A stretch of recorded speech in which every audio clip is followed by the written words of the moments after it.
on Jerusalem Dateline. This week on Jerusalem Dateline, CBN founder Pat Robertson interviews President Donald Trump at the White House. It was a great G20. We had 20 countries. I got along, I think, really fantastically with the head of every country. Plus, a look at the prophetic connection between CBN and the Six-Day War. And see how a UN organization ignores 4,000 years of Jewish history. And a look at Jerusalem's new water wonderland. Hello and welcome to this edition of Jerusalem Dateline. I'm Chris Mitchell. CBN founder Pat Robertson sat down with U.S. President Donald Trump at the White House and discussed a number of issues, including North Korea, the U.S. relationship with Russia, and what's happening here in the Middle East. Here's a portion of that interview. Well, Mr. President, I'm so glad to see you. I'm so proud of everything you're doing. Let me ask you, you have just gotten back from the G20. You were traveling around the world. What do you see as the major problem facing the world today? What's the major? Well, we have many problems, and I was left a very, very tough meal. I will say that. Pat. It was a mess, and I think we're doing very well. But North Korea certainly is a big problem. The Middle East is a total mess. Other than in 5 months, we have done more against ISIS than anybody's done since the beginning, and we're having tremendous success with that.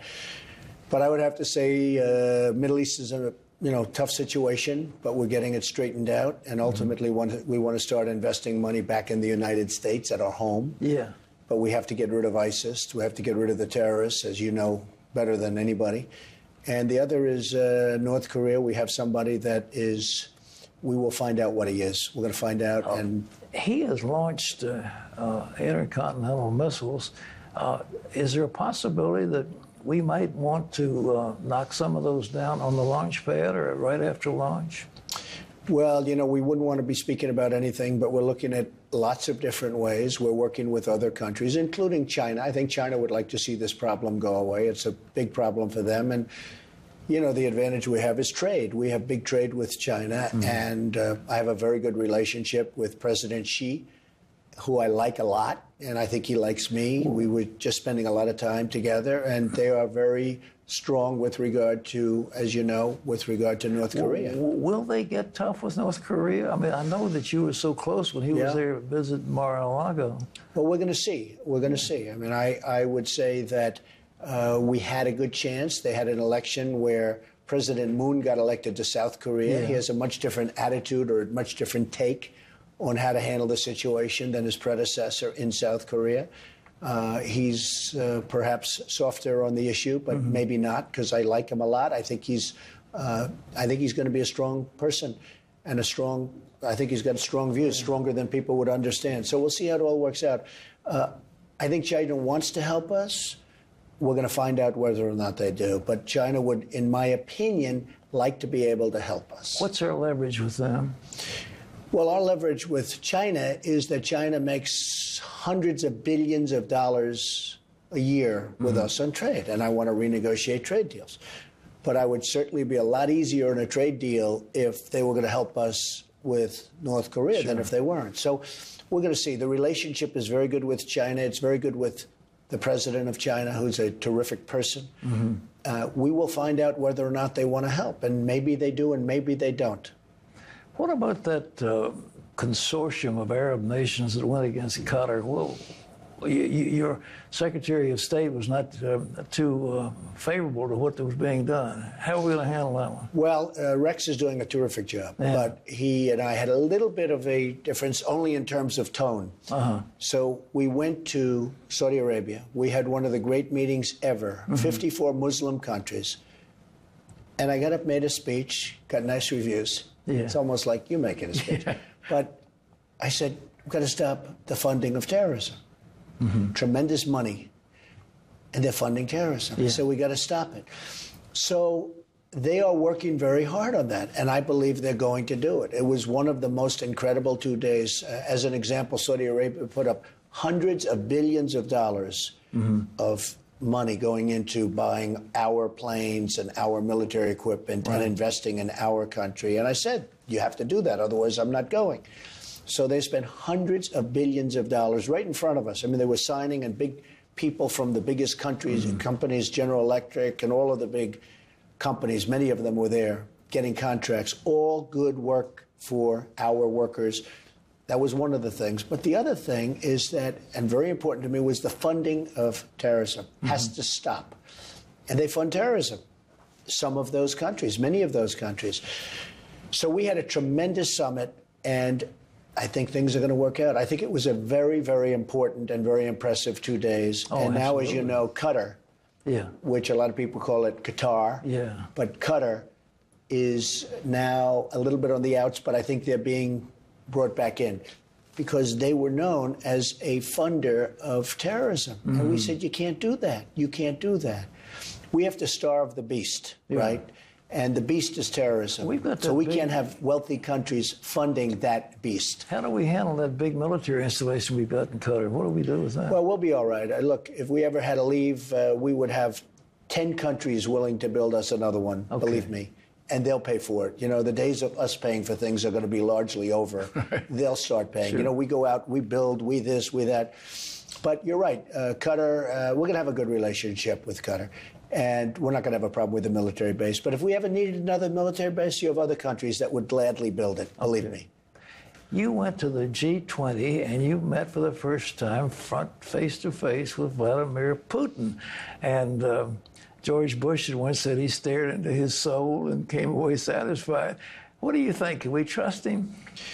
Well, look, we had a good meeting. I think we had an excellent meeting. One thing we did is we have a ceasefire in a major part of Syria where there was tremendous bedlam and tremendous killing.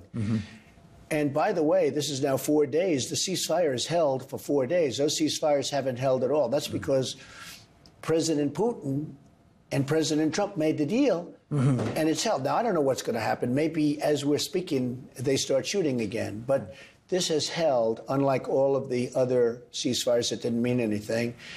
So that was a great thing that came out of that meeting.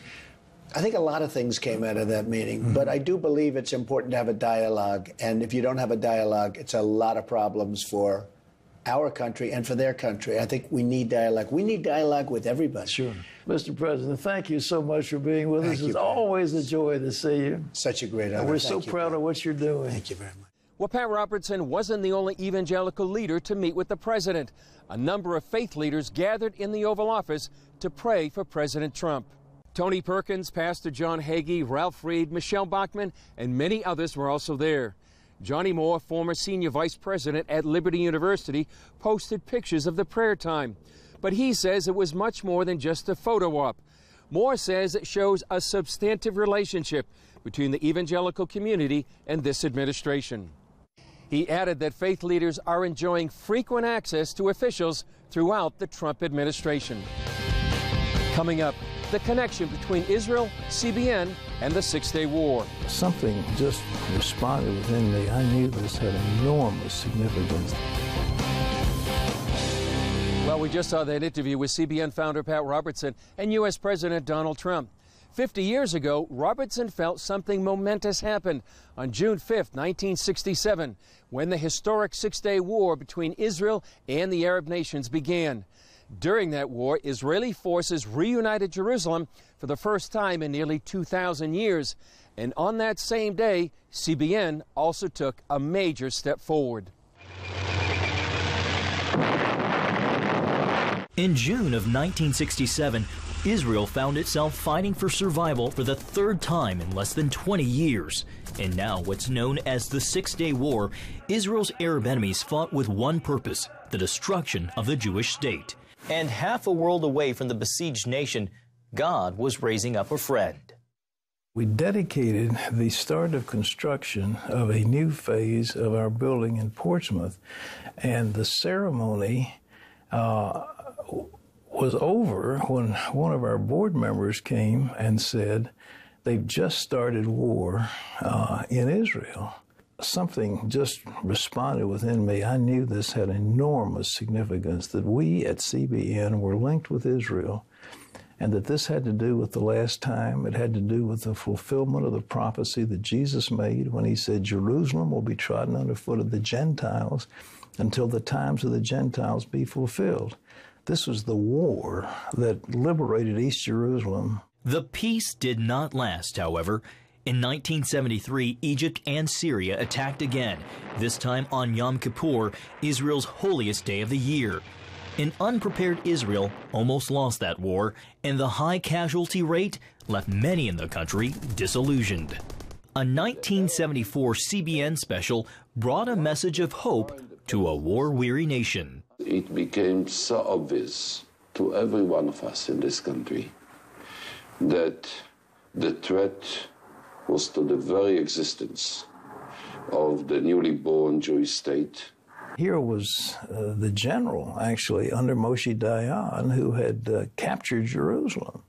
Now he'd become prime minister. But I had a sense that Israel was so alone. There was a sadness in his voice. He asked America to be strong. And at that point, I made a vow that whatever happened, however unpopular it would be, that we and those associated with us would stand with Israel, that we would be the friend of Israel, regardless. And over these 30, 35 years, I've kept that vow. 3 years later, CBN dedicated its satellite Earth station. As a preview of things to come, the first satellite image received came from the Mount of Olives. Since then, the alliance between CBN and Israel has only grown stronger. In 2001, a news bureau opened in the heart of Jerusalem to bring a prophetic understanding of end-time events. The march of history is leading back to the city of Jerusalem, and it's vital for CBN News to be here reporting on the events before the return of Jesus Christ. At Pat Robertson's 75th birthday celebration in 2005, Benjamin Netanyahu sent a stirring thank you to Pat for his friendship to Israel. Pat Robertson has been a magnificent friend of Israel, and he's been a personal friend of mine. I felt that we had no greater friend in the world, and I mean that. We have no greater friend in the world than Pat Robertson. In August of 2006, Pat traveled to Israel during the war to demonstrate his support. I'm here, among other things, to tell your people that the evangelical Christians of America are with you. We're praying for you. We pray for the nation of Israel. CBN also has shown its humanitarian commitment to those living in Israel. Through Operation Blessing and Eli Israel, CBN has helped Israelis in need, including survivors of the Holocaust. CBN News now sends Jerusalem Dateline, an award-winning half-hour weekly program around the world through broadcast and the internet, where it's translated into languages like Korean and Finnish.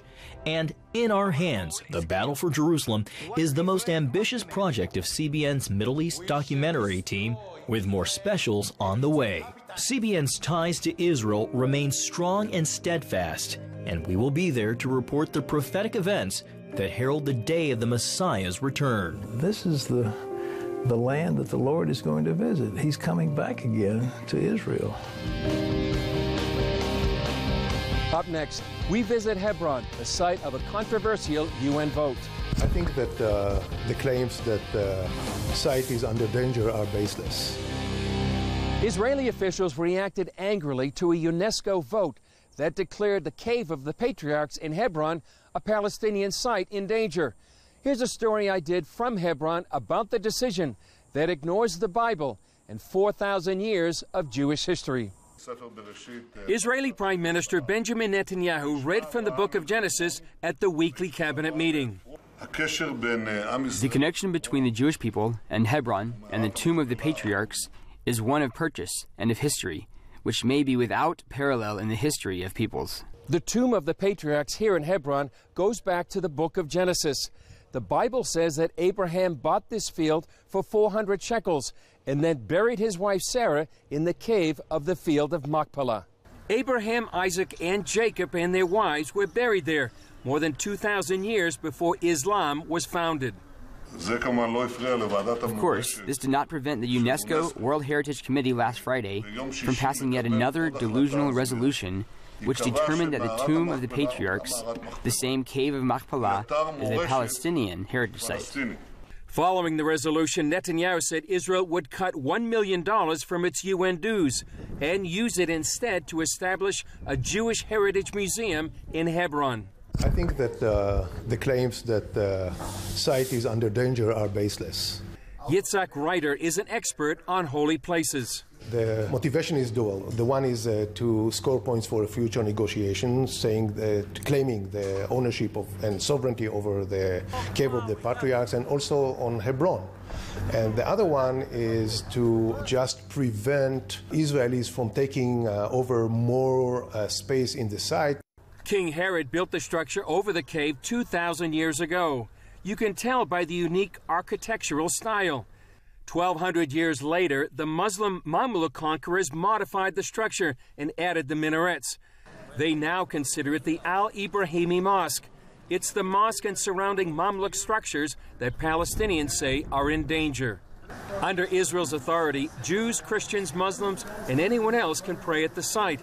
But Hebron's deputy mayor, Yusuf al-Jabari, said he'd change that if he could. It is a pure Muslim mosque. It is a place for Muslim worshippers. And we would do all our efforts and everything we can in order to return this place to being a mosque for Muslim prayers only. Some believe the UNESCO vote is just one more battlefront in a campaign to erase any Jewish ties to the land of the Bible. By the way, when we went to Hebron to report on this story, it was remarkably quiet, with people going to the Cave of the Patriarchs to pray. So the decision hasn't affected the day-to-day status of the site. On another subject, there's probably not a person watching now that hasn't been affected by cancer.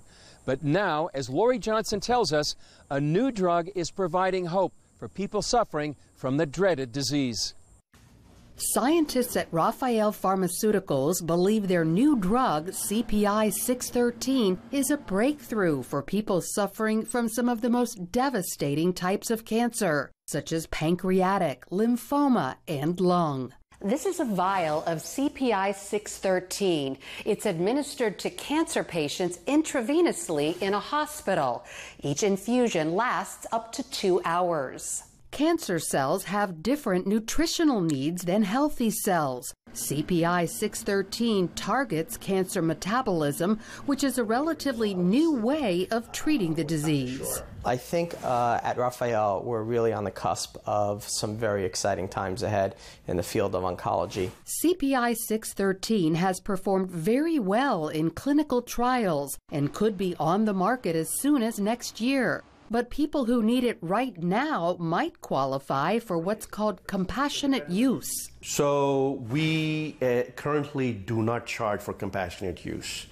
We actually believe in helping, and so we currently give our drug without charging anything for compassionate use. CPI 613 reportedly has fewer side effects than other cancer drugs. Lori Johnson, CBN News. Up next, join us for a tour of Jerusalem's new water wonderland.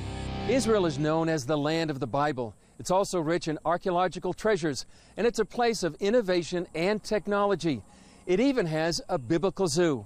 And that's where Jerusalem is opening up a new aquarium, the first of its kind in the Middle East. And as CBN News Middle East correspondent Julie Stahl reports, it also promises to tell Israel's water story. This tunnel under the Mediterranean Sea exhibit is bound to be one of the main attractions at the new Gottesman Family Israel Aquarium, Jerusalem. The tunnel is part of a 400,000-gallon tank at the aquarium, which is part of Jerusalem's biblical zoo. It will hold sharks and other fish from the Mediterranean Sea. We are addressing and emphasize only one issue: the local habitats.